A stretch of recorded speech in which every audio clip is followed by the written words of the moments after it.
Vaya, I'm gonna play something from the Bronx Connection since we're supposed to be performing. So it's gonna be virtual performing from another time. Can you guys hear me? I know you can't answer. Just wave if you can hear me. Okay, boo.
I'm glad to see you all here.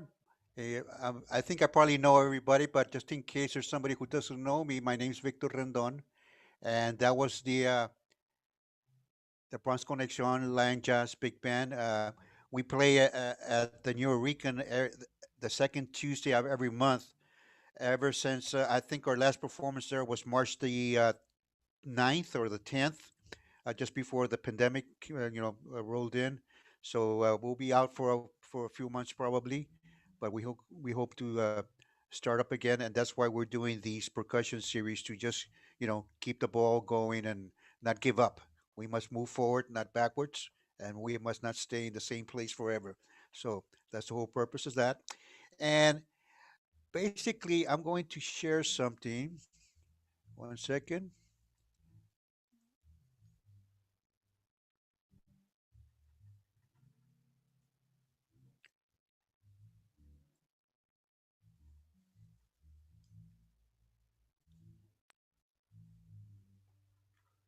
Give me 1 second here. What I'm going to do today, since we cannot really play, I would love to just, stand here and play for you or get a little group together, but it doesn't work because of the Zoom. So we get a time delay. So I already tried playing with some tracks and I couldn't even do that. So hopefully the technology will get better within a year or so. But today I'm going to talk about abanicos, the cha-cha-cha, and I'm going to do a little bit of playing also in between. So I'm going to start by saying that it's going to be extras from my book, The Art of Playing Timbales, which came out in the year 2001. This is a good book, if I say so myself, because it's got timbale techniques. It has solo phrases that I took from some of the top players in the business. It has solo transcriptions of like Manny Oquendo, Tito Puente. It's got interviews of Johnny Almendra, Jose Madera, Mike Collazo, all of them who are teachers of mine. It's got bongo, conga, drum set applications. It's got some play along charts, which I'm going to play one today. It also has examples for Mozambique, 6/8, and a bunch of other things. So it's a great book. You can get it at Amazon.com, and I'll basically be talking out of this book today, and I hope to do it in the future also. The abanico. So what is the abanico? The abanico is basically a roll, right? The abanico is a roll that's used to lead the band into the next section. Actually, a student of mine did it with a fan, and I forgot I was going to get one of those hand fans where you go, and that's the sound that you get from an abanico. Josie, in case you're there. So it is basically a rim shot and a roll played on the timbales used to take the band into another section of a tune. The very first type of abanico was played by Cuban timbaleros such as Piano Diaz with Antonio Arcaño y sus maravillas in the 1940s, and Orestes Varona with Orquesta Aragon. It was executed by playing a rim shot with the right hand, dragging or buzzing the stick with the left hand, or both, and then with a rim shot with the right hand, if you're right-handed. Later on, other timbaleros like Guillermo Barreto started using a rudimental approach to the abanico. The abanico can be played in several ways, and again, I'm going to move this a little bit. This is from my book, and I'm going to discuss it first, and then I'll demonstrate. Let me see. This will be like in a cha-cha-cha tempo. If reading the music, I hit the downbeat 1, 2, 3, 4, 1, 2, pa, crack, cook, cook. Then I go right to the bell. Now that one, the way I wrote it, I have the roll with only with my left hand. That's something that I came up with. Uh, uh, I'll come back that one in a minute. I'll come back to that one because I want to. This is the more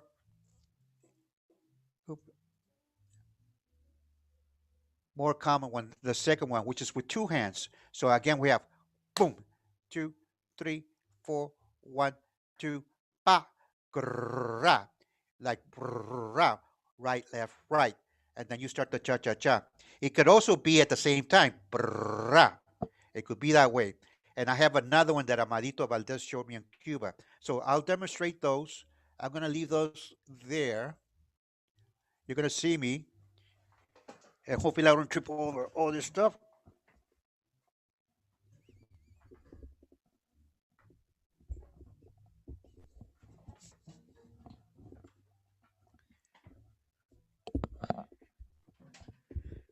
Okay, the first one. I'm going to do, like I said, this is something that I came out with, and I've never really seen anybody else do it. Not that it's so unique, but it's just something that I picked up from a band, a Mexican band that I used to listen to when I was a kid back in the 60s and 70s. It was called Sonora Santanera, which was basically a carbon copy of the Sonora Matancera. So the timbalero used to play on like on pailitas, and he would play a role that used to drag like forever. I'm not sure if I could. I'll do it on the bell. I mean, here, it sounded like a bunch of marbles falling down the steps, and it took forever. But when you hit that down, it sounded great. So I do a little different because it's got to be done in time. So I'll do it this way. This is my abanico that I do all the time when I do cha cha chas, especially if I don't have to play loud. One, two, three, four. 1, 2, 3, 4. 1, 2. See, I actually stretched it out pretty much. The idea is to let it drag out, that type of thing. Oh, I forgot to talk about the rim shot because a lot of students have a problem with that. The way you get a rim shot is by hitting the edge of the drum or the rim from about maybe half an inch down. Don't do this because that's like a drum set, snare drum type of rim shot. That sounds too thuddy. To get that ping, you hit it with the edge. So I'm going to do that one again. 1, 2, ready, go. 1, 2, 3, 4. 1, 2. Now I'm going to go to the cha cha cha. 1, 2, 3, 4. 1, 2.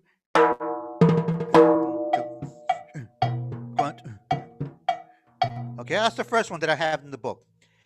Then the next one is the more common one that I see most people play when they do a buzz.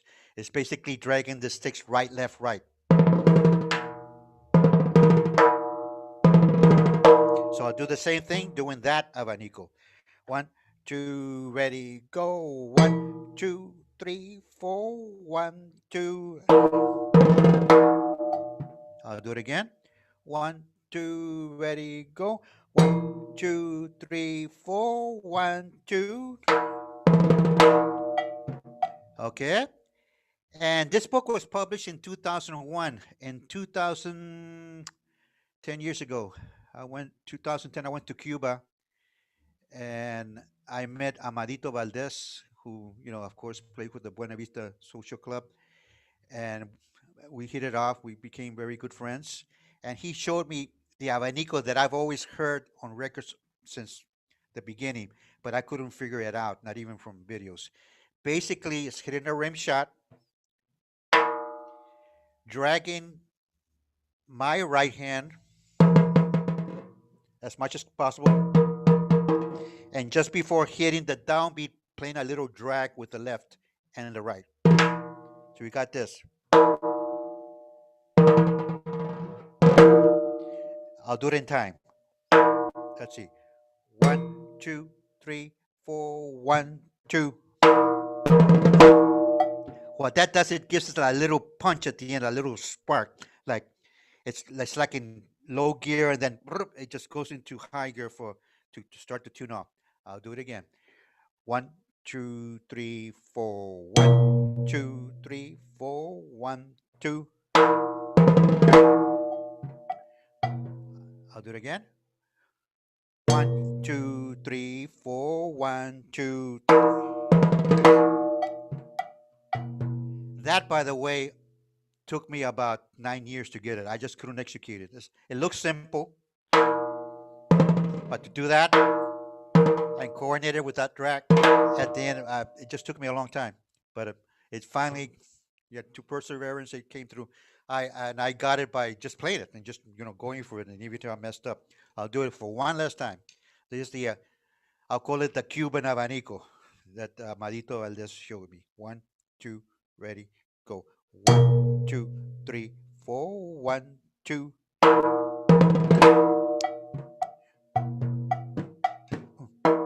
All right.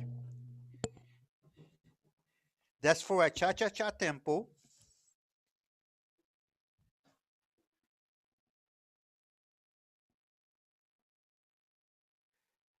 Now, at faster tempos, it changes a little bit. You can still do the buzz rolls, but as the years pass by, going into the 50s, I'm into the 60s, 70s, definitely by the 80s and 90s, it was already done.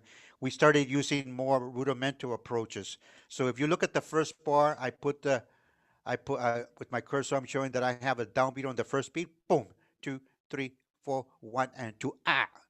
Right on the end of 2, I have a rim shot because that's going to be in clave, 2, 3 clave. Jiggy tiki tap, a 5-stroke roll going to the campana. So I got this pa, 2, 3, 4, saco to ka, jiggy tiki ta, ka, tiki tika, tiki kika. Okay, that's a 5-stroke. I hardly ever use that one, but it's there. It's valuable to you. The next one is put in a 7-stroke roll starting on the end of 3. So it's pa, 2, 3, 4, 1 and 2 ka, tika tika tika ta, tiki tika, and I'm playing it very slow so you can hear the beats. So that's the 7-stroke roll on the end of 3. You can also put it right on 4. Pa, 2, 3, 4, 1 and 2 ka, bra. That one I'm pointing to it. You can feel that like a triplet. Pa, 2, 3, 4, pa pa tu taka taka, and just double the notes. Uh, so I'll demonstrate those. And I forgot to do and one more and the cha cha cha, which I'll do before I play these. As I said, we started getting more technical over the years. We started playing more rudimental. So now on the cha cha cha, most of the time you'll hear like a 9-stroke roll. Instead of going with the bus, you'll hear like 1, 2, 3, 4, 5, 6, 7, 8, 9. So that's a nice stroke roll. So from the previous page, I'll do the cha-cha-cha again with a 9-stroke roll, rudimental approach. 1, 2, ready, go. 1, 2, 3, 4, 1, 2, 3. See how that sounds very ballsy, very, very tight, I actually like that one a lot. I'll do it again. 1, 2, ready, go. 1, 2, 3, 4, 1, 2, 3. Okay, that takes some chop building because you have to develop those muscles in your hand and your fingers. Somebody at Timbales once asked me, Victor, how can I get those rolls? Well, you're gonna have to practice for about 2 hours for 6 months, at least to get there. But that's the truth, that's what it takes. Okay, here we go. This page we're looking at, and I'm gonna take it medium. I'm gonna play that 5-stroke roll. Here we go. 1, 2, 1, 2, 3, 4, 1, 2, 3, 4, 1 and 2. Again.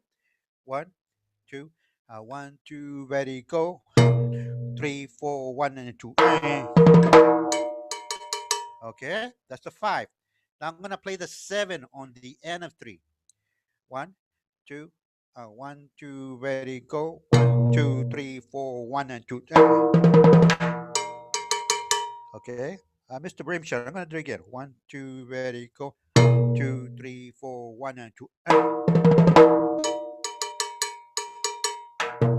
Now I'm gonna shift that roll half a beat to the 4th beat, and I'm gonna compress it into a triplet feel on beat 4. 1, 2, ready, go. 2, 3, 4, 1 and 2. You heard the difference? Sounds more brah. I'll do it again. 1, 2, ready, go. 2, 3, 4, 1 and 2. 3. I'll do it again. 1, 2, ready, go. 2, 3, 4, 1 and 2. Okay. Now, people ask me, well, how do you decide which one to use?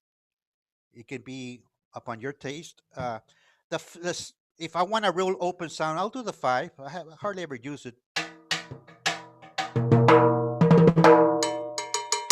If I want a tight, tight Avanico going to the next one, I'll use the seven on beat four. One. If I want to open it up a little bit, I'll put it on the end of three. See, it sounds more open. It also depends on the tempo. Like last spring, I was finishing up my CD, and one of the tunes was like at 180, quarter nauticus 180, 190, somewhere around there. And I noticed that I was putting all my rolls right on the beat four, and I noticed that when I used to heard the playback, that all my rolls sounded like they're very compressed, very fluffy. They were not clear. So I realized that the time was too close. So I redid it and I put it on the N3, the second one you see on the screen, and it just sounds great. And I heard that sound that I wanted to hear. So that's the purpose of that. Okay, that's enough of the boring stuff. Let's go to the next one. The reason that I did that whole thing is because I'm leading up to the cha cha cha, and that's why I played Havana blues at the beginning. Is because that's actually, it's not really I wouldn't consider that a cha cha cha. I had a whole discussion about that in my class yesterday, but it's got the cha cha cha rhythm with the little bell. So the cha cha cha is believed to have originated from the montuno or improvisational section of the danzón, played by orquestas típicas, later to be known as charanga orquestas. In the 1930s, this montuno section, originally called Nuevo Ritmo, was added to the danzón employing a cowbell, which is the small cowbell. According to Israel Cachao Lopez, he and his brother Orestes Lopez were the first to use this Nuevo Ritmo section in the danzón when they worked with the Orquesta Maravilla de Arcaño. Consequently, the cha-cha-cha and the term mambo were born from this section of the danzón. They took that go ba ba ba da. See, that's like a they called that mambo, and that became the cha cha cha. The name is derived from the sound that the dancers made with their feet. I've had that for years, but I have to confirm that with some dancers. But that's what I read in some book, Rina Moldes, I believe. The music and lyrics are lively in nature and can even be humorous. In 1951, Enrique Jorin, who was a member of Arcaño's orchestra, was credited as the creator of the cha-cha-cha, having established the form introduction, verse, bridge, coda, as can be observed in his composition La Engañadora. And I'm going to play that for you. This is the very first, the first credited cha cha cha. This is, I guess, circa 1951. And Jorin, it's a very slow cha cha cha, actually. It's not very fast. I'll play it for you.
esta vida se sabe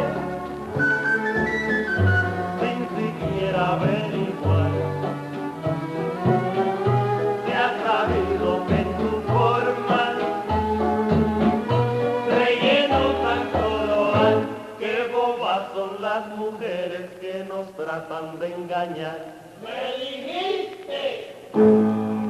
Ya nadie la mira, ya nadie suspira, ya sus almohaditas nadie la quiere apreciar.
All right.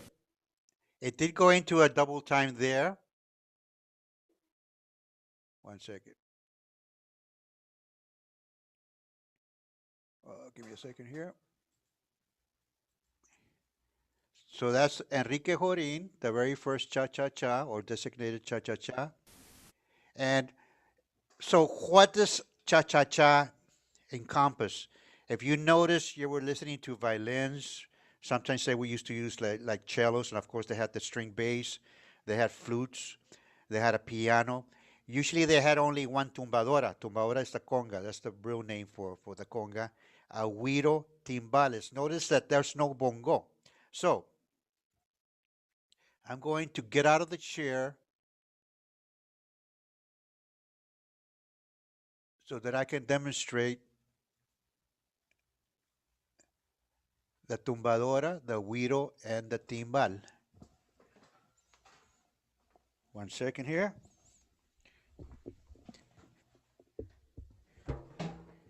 I'll start with the conga. Hopefully you can see me. Hopefully you can hear me. Wave to me if you can hear the conga. Yes? Okay, good. Okay. On the conga, most people, when they play the cha-cha-cha on one conga, they play the regular tumbao, which goes like this. 1, 2, pa pa pa pa pa pa.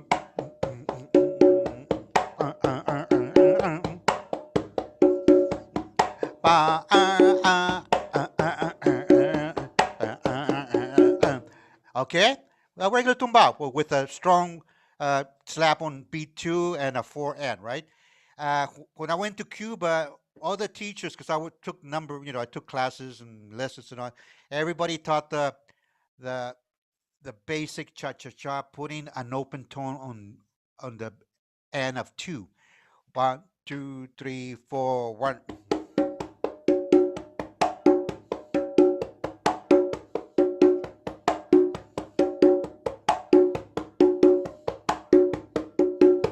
That's the way it's played traditionally, but not all the time. And it's also the way it's taught. So I'll play it both ways. And why do they do that? I believe strongly that they do it because it gives the rhythm motion. It gives it a forward motion. If you just play it here all the time, that can get stagnant. But if you put that N at 2, that pushes it's like pushes the car a little faster. 1, let's see.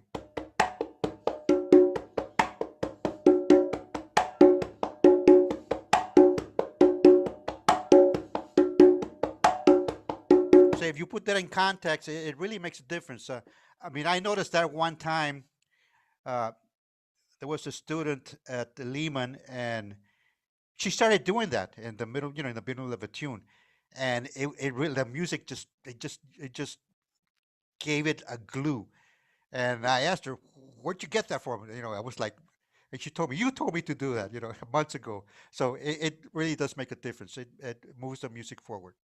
Okay, so that's the cha cha cha on the tumbadora. Guiro, pa pa pa pa pa.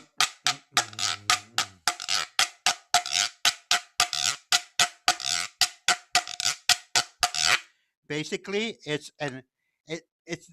really weird because you play a downstroke as you're playing an upstroke.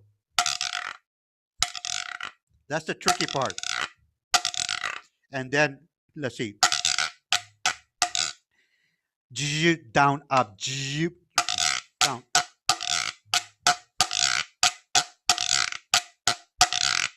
It's very important to get that, and not this. I can't even do it.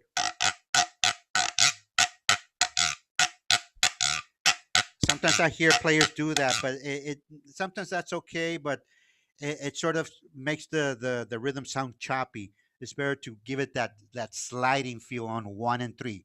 1, 2, ready, go.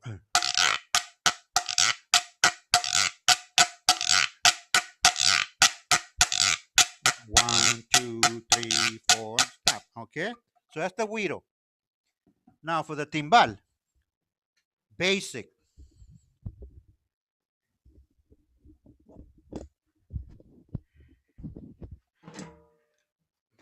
Timbal basically is quarter notes on the cowbell, and there's two ways you can play the cowbell. You can play it open, or you can play it closed. See how I'm muting the sound?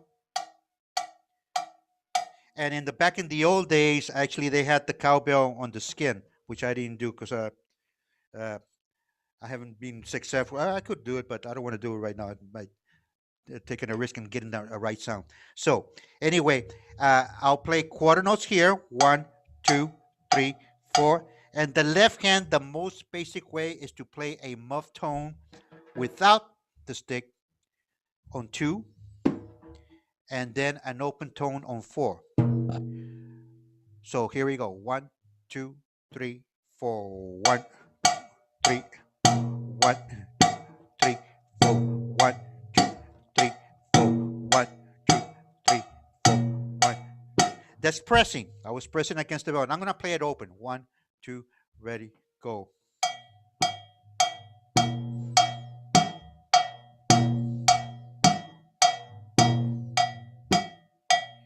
That's according to taste. I like to dig into the bell because it makes my mind and my body centered. I just feel like I'm standing on my 2 feet, firmly on the floor. I'm not going anywhere with that. Okay? Now you can also do it like Puente used to play.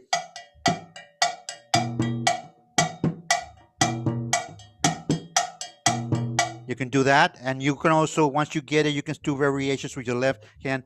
My left hand always moves around. I'll see what I come up. I'm just gonna play it. You can see what I sort of just do things with it, But I usually play straight quarters with my right hand. 1, 2, ready, go.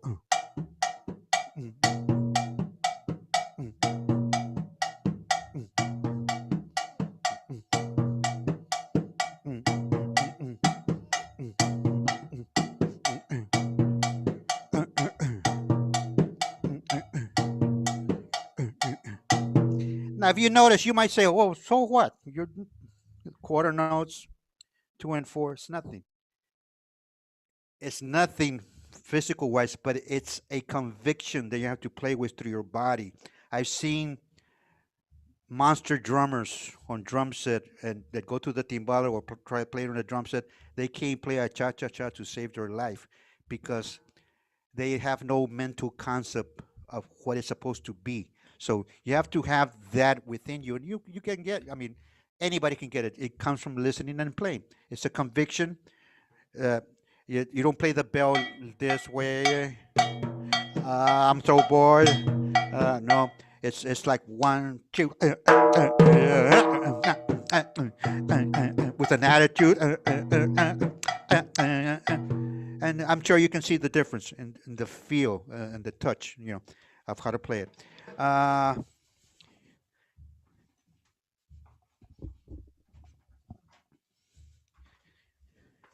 I'm going to go back to the share. Give me a second here.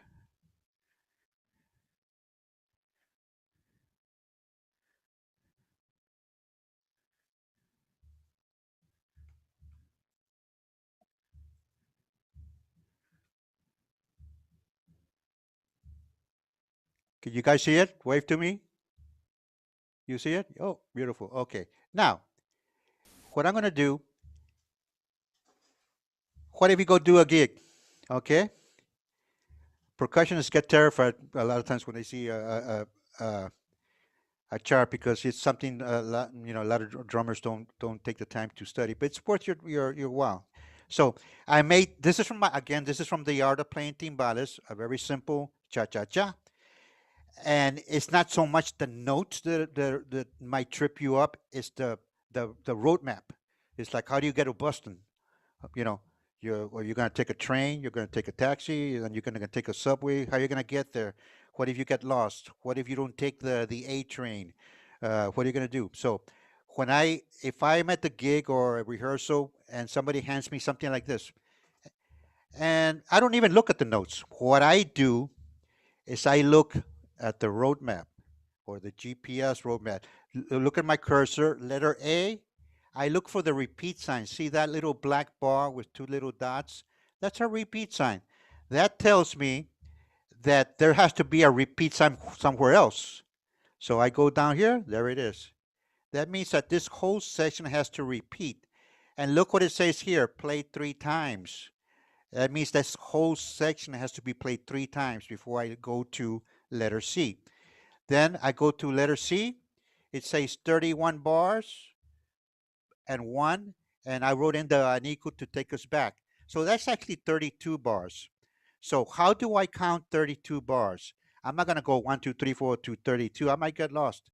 What I do is I divide it into 4 groups of 8. So if I start here, I'm 1, 2, 3, 4, 2, 2, 3, 4, 3, 2, 3, and so on. And then the second 8, 1, 2, 3, 4, 2. So I'm thinking in my head, I'm in the second 8. Third 8, 1, 2. Okay, the last 8, the fourth 8 is actually 7 bars and 1, right? I'll do this last 8. 1, 2, 3, 4, 2, 2, 3, 4, 3, 2, 3, 4, 4, 2, 3, 4, 5, 2, 3, 4, 6, 2, 3, 4, 7, 2, 3, 4, 1, 2, pa, brah. Okay? And that gives me the 32 bars. Now, it says here, diez al fine. Okay. That means this, dal segno, I believe that's Italian, al fin. So the diez goes, you go back to what looks almost like a dollar sign. This is el segno. So you go back to there, then you play 6 bars, the break, and see that fine, you stop right there. If it's set on the third beat, you would stop there. If it's on the fourth beat, you would stop there. But it's on the first beat, so more than likely it's going to stop right there on the first beat. And that's basically it. We're going to listen to it. I recorded this, and I want to say 2 good friends of mine that are on this recording passed away some time ago. Sergio Rivera on piano and Victor Venegas on bass. Victor Venegas was one of my mentors when my younger days. I used to do the gig, and I knew I was going to go take a lesson because he was always on me. No, do this, do that, but it always makes sense, and it was always for the best, to my benefit, I should say. Um, on Guido, we have Heriberto Rivera, who I haven't seen in a long time. Congas, Anibal Tito Rivera, and myself on Timbal. So we're going to listen to it, and you can. I'll go with a cursor to show you if you're not familiar with green so that you know where it is. So here we go. cha-cha-cha.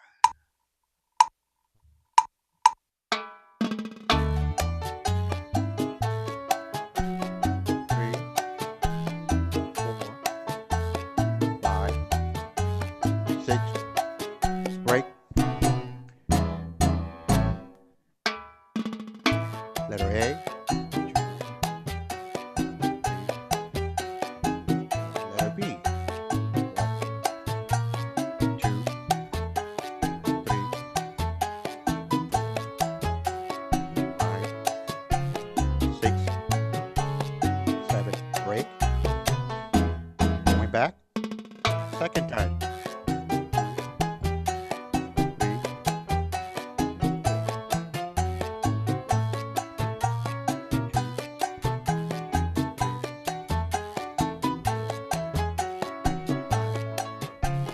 6, 7. Third time. This is the last time of this section. 1, 2, 3, 4, 5, 6, 7. First 8. 1, 2, 3, 4, 5, 6, 7, 8. Second 8. 1, 2, 3, 4, 5, 6, 7, 8. Third 8.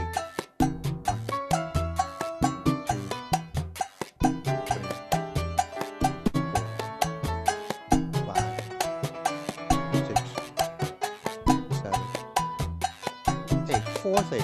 7 bars. 1 plus 1. 2, 3, 4.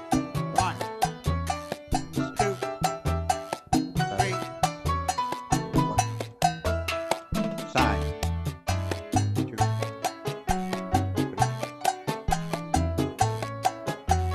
5, 6. Okay. Technically, if you look at letter C, there's a repeat sign there, and there's a repeat sign over here at the end. So technically, that should have been repeated, but we didn't do it for the sake of saving time in the recording. So that's it. Now, hope you can see me. I'm going to play it. Unfortunately, I cannot play along to the track because the Zoom will throw it off. But I want to go through the emotions, and I'll count the bars as I go by, so and you can follow the chart.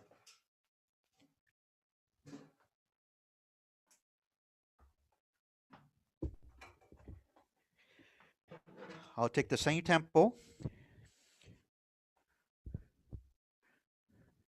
1, 2, 1, 2, 1, 2, 3, 4, 5, 6, 3, 4, 1, 2, 2. First time. 3, 4. Letter B. 1, 2, 3, 4, 5, 6, 7, 2. Second time. 2, 3, 4, 1, 2, 3, 4, 5, 6,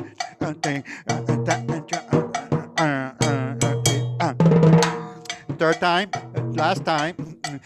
3, 4. Letter B. 1, 2, 3, 4, 5, 6.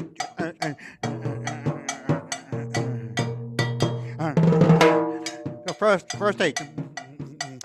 3, 4, 5, 6, 7, 8. Second 8.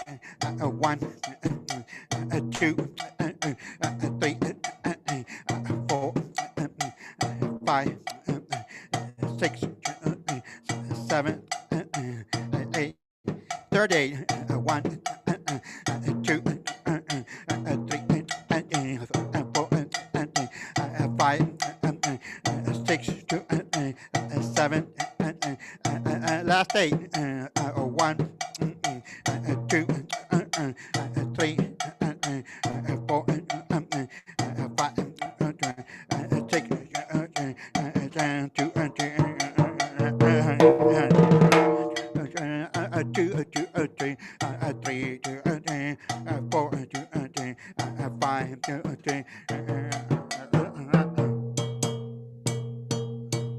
Se acabó. Okay, so that's the cha-cha-cha. Now, you might ask, well, where can I find more cha-cha-chas? If you look in my book, I have recommended listening. Let me see if I can find it. On page 23, recommended listening, Orquesta Aragón, Enrique Jorín, which we talked about already, Orquesta América, Arcaño Sus Maravillas, Cachao, José Fajardo, Melodías de 40, Típica Novel from New York, Orquesta Broadway from New York, Abelardo Barroso y La Sensación. Standard tunes. What are some of the cha-cha-chas? The traditional ones, Rico Vacilón. Vacilón, qué rico vacilón. Cha-cha-cha, qué rico cha-cha-cha, it's a rico vacilón. La Engañadora, which we already listened to. Morning. Pa pa pa pa pa. Ka ka ka ka ka ka ka ka. By Carl Fisher. Pa pa pa. That's a cha-cha-cha also, or cha-cha-cha feel. It's not really a, what I would say a true cha-cha-cha. Probably the most famous one. Oye, como va, el ritmo, bueno, by Tito Puente. So, I'm going to get out of the chair here. And before I close, I'm going to open it up for questions. So, Jason, maybe you want to unmute whoever wants to ask a question, and be nice. Don't ask me hard questions, guys. Anybody? Victor, Barry Duke here. Just a question on the first Avanico. You did the drag Avanico. Could you talk about that just a little bit? The very first one? Yeah. Like in the cha-cha-cha? Yeah, it was Okay. a drag.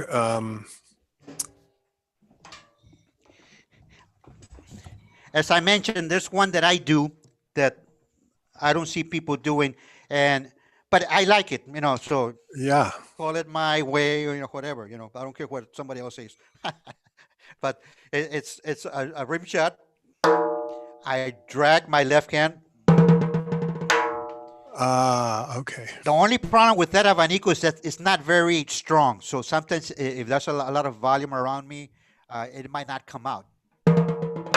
So I have to choose it when I use it very wisely. Especially, I like to use it especially when I don't have to play a lot of volume. Like, for instance, when I play in a little room like this, or when I go rehearse with Mike Viñas in his basement, I don't have to play that. I don't have to go, or go, I can just go. And I can do it very subtly without breaking, anybody's ears. Is that the one, Barry? I thought it was where you did a drag on the right and followed with a double on the left. Oh, okay. That's the Amadito one? Yes. Okay. Thank you. That's my favorite one. Yeah, that was awesome. You play a rim shot. Okay. And that Avanico, that rim shot was not good. You heard the difference? Sounds much better. Yes. Ding. And then, I don't remember it because I think he was left-handed. There was something, I wrote it out, but it amounts to the way I'm doing it. I mean, he might have done the drag with this left. I'll have to check. But it's the way I received it from my body is play a rim shot, drag the right hand as long as you can. You might want to practice just doing that. And at the end, you do like a left, right. or even a buzz. A buzz is fine. So you got this again. Oh, Does that make sense to you? yes. Yeah, we can talk about it more. I see you all the time.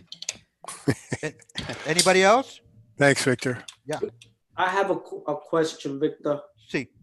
Ángel. Ángel, ¿cómo está? Bien, ¿y tú? Um, you say you took lessons in Cuba. How long were you in Cuba? How was the experience like? And also, when you practice, how long do you practice, and do you always use a metronome? Okay, good questions.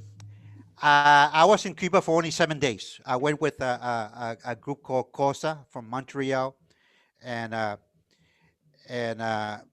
it was great because the thing about going to Cuba is like coming to New York City. If you come to New York City, you don't know anybody. Who are you going to call? How are you going to connect with people? That could be also dangerous. Yes. I wouldn't recommend just going, to Cuba, Havana, and asking people in the streets, well, how can I find somebody? And especially if you're a man, they're, you know, you're Yes. very late. I just say, they might be looking, to take your money and stuff like that. Not rob you, but sell you something. So it's a hassle. So, Yes. but I was there for 7 days, and oh yes, what I was getting to is that the the guy who I went with set up this whole thing where we went there, like I think it was like 30 of us, and we were in a hotel, the Marimal Hotel, and he would bring a percussionist or a drummer every morning, like at 10 o'clock, 10 to 12, and we would have a class, mostly just demonstration that we just talk, and then we would take a lunch break, and then around 1 or 2 we would have another drummer or percussionist, and they would give another class. And for me, it was great because I took my video cameras, and I would always ask, out of respect, can I record? And they always said yes. So I was able to record, and then when I came back to New York City, I transcribed everything. So that way I didn't forget anything. So that was that. The other question was, how long do I practice? Yes, daily. And do you always use a metronome? Okay, I practice while I'm sleeping. Uh-huh.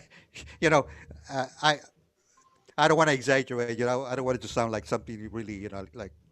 But sometimes I have dreams. I'll dream of a song, and then I'll get up and I'll see if I can write it, and then I forget it, or maybe I'll remember a routine that I want to teach.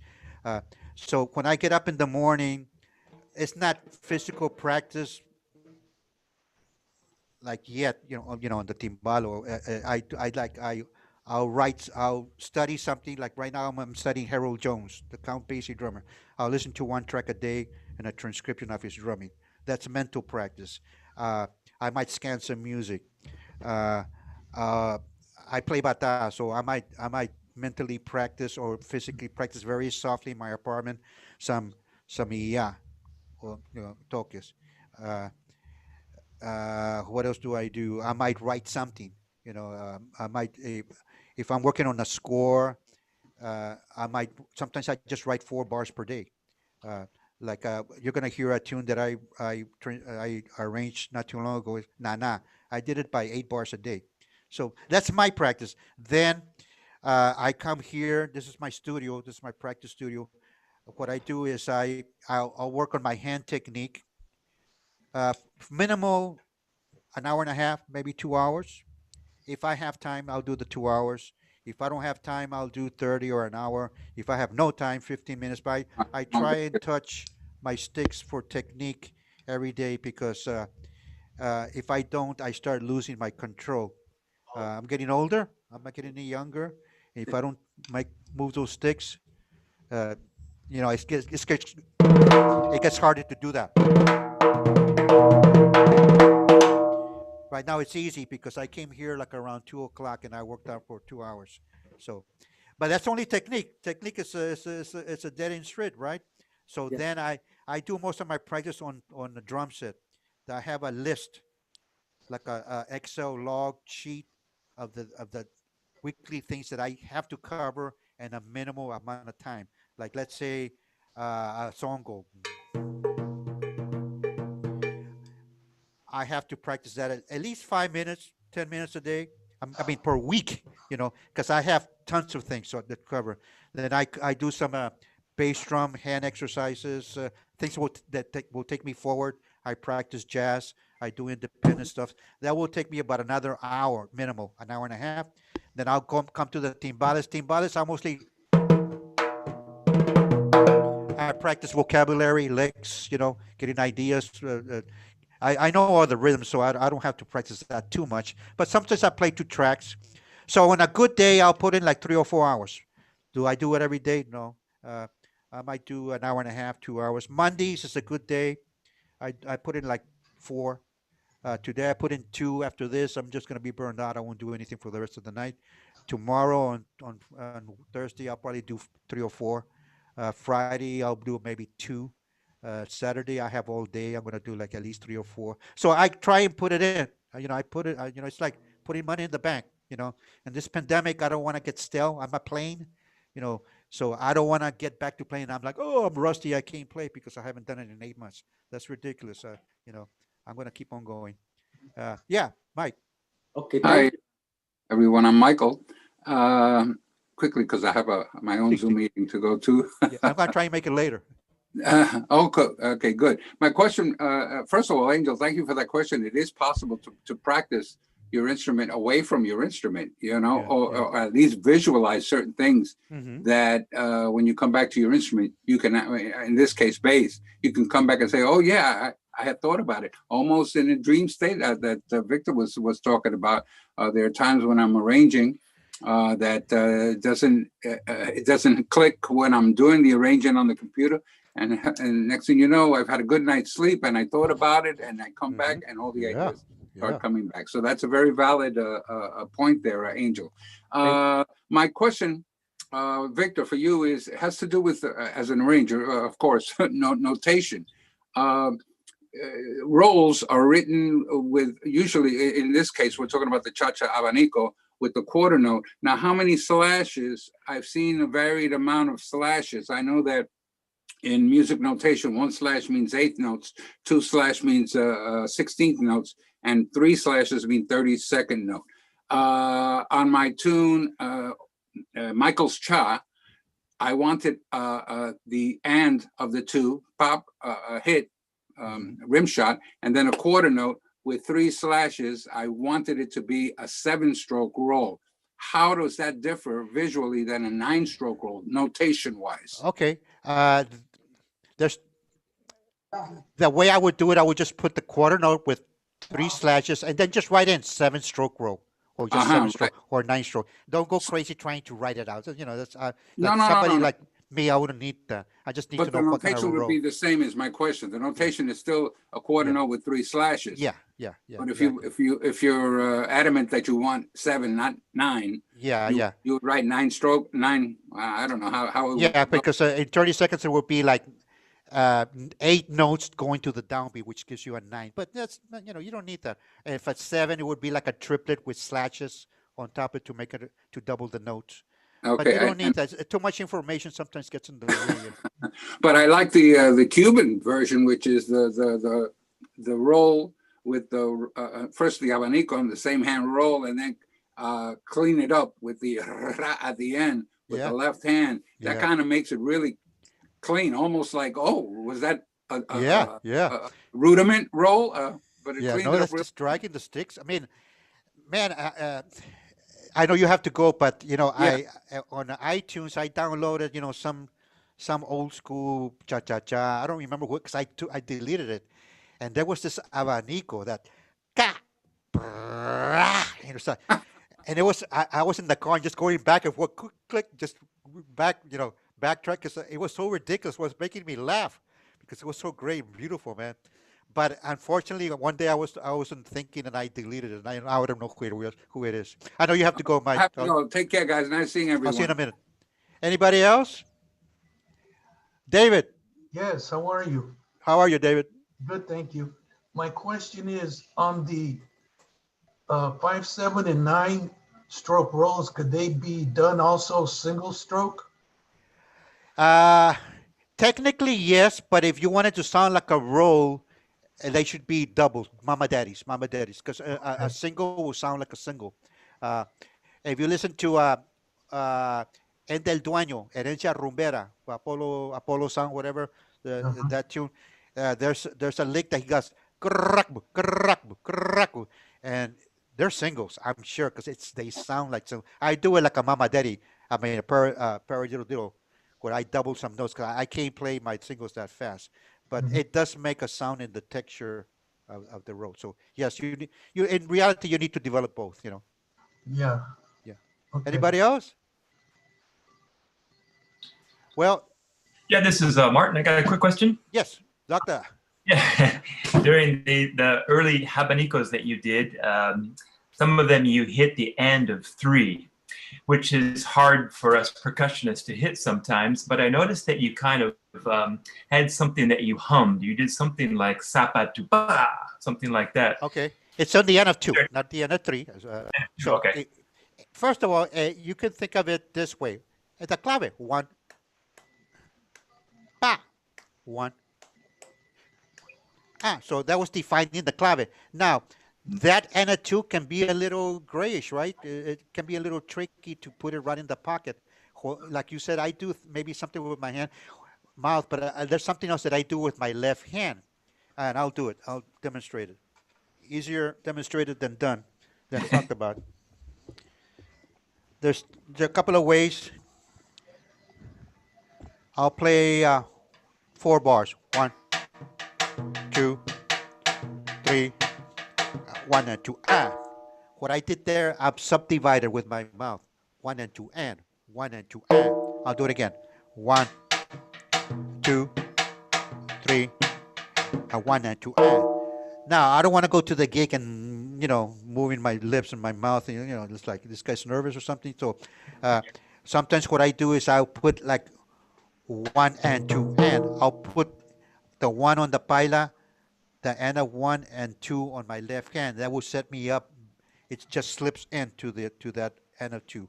I'll do that now. 1, 2, 3. Okay. 1 Yeah. and 2 and. So I don't have to think about hitting that and a 2. Another way is to put 1, 2 and 1, 2 and. Put the 2 here and then the end of 2 over here. 1, 2, 3. Okay. Now I'm gonna do all 3 or 4 that I did, or maybe some others. Let's see. I'll just mess around. 1, 2, 3. 1, 1, 2, 3, 1, 2, 3, 1, 2, 3. So there's different ways of doing it, but the main idea is to subdivide. I'm always telling you guys to, subdivide. Don't just let it go in the air because then you'll never come back. All right. Good question. Thank you. Yeah, if it's a fast song, you can't possibly count it out in your head. No, you can't go 1 and 2. At some, even with doing one, you can't be counting. I used to have that problem in my younger days. Yeah. Doing symphonic work, and I was counting, and the counting was getting in the way of me processing the rhythms and the music, as well. So it was when I started to sing the figures that it became more musical. Guys, I'm going to have to cut it off because it's time to go. Now, before I leave, I want to thank the New Rican Ports Cafe. I want to thank Daniel Galan, Jason Quinones. You guys are beautiful for keeping this thing going. I'm going to play something for you that I recorded with Mike Vinas, who was with us with this group. And it's a tune that I arranged. You might have seen it already. It's called Nana. And once I don't go yet, 1 second. I'm going to share this.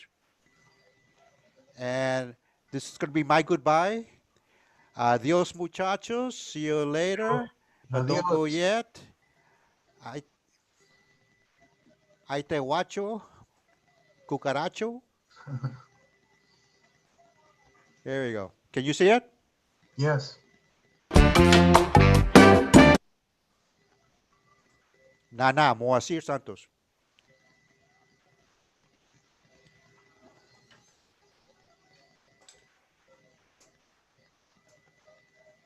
And it starts like a cha-cha-cha. That's why I'm playing this. And it goes into a son feel. We were talking about son yesterday. Starts cha-cha-cha, and it goes into a two feel, which is more like a son.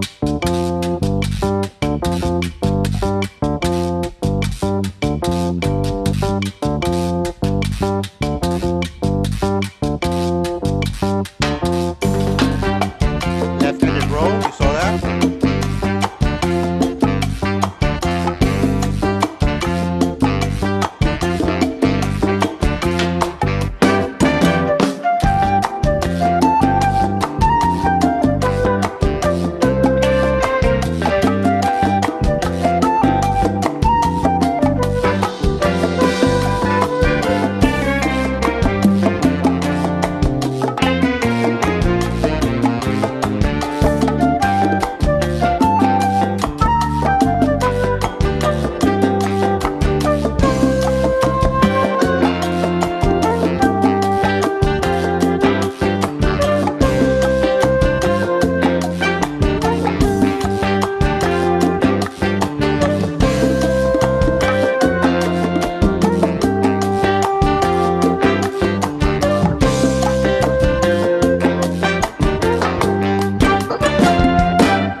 I want you to say the credits before I leave it out, and I'm going to say goodbye. They worked very hard on this tune. Connie Grossman, Joe Manassi, Dan Gormley, Yasuyo Kimura, Lee Jeffries, Paul Carlin, El Acosta, Luis Camacho, Sam Liviatian, Chembo Corniel, David Leitz mixing, and Jeffrey did the video. Guys, it was a blast. I'll see you next month. Okay. Okay, take care. Had a lot of fun. Victor. Bye-bye. Beautiful. Good night, everyone. Go practice. Bye. Great workshop. Wait. Gracias. Good night.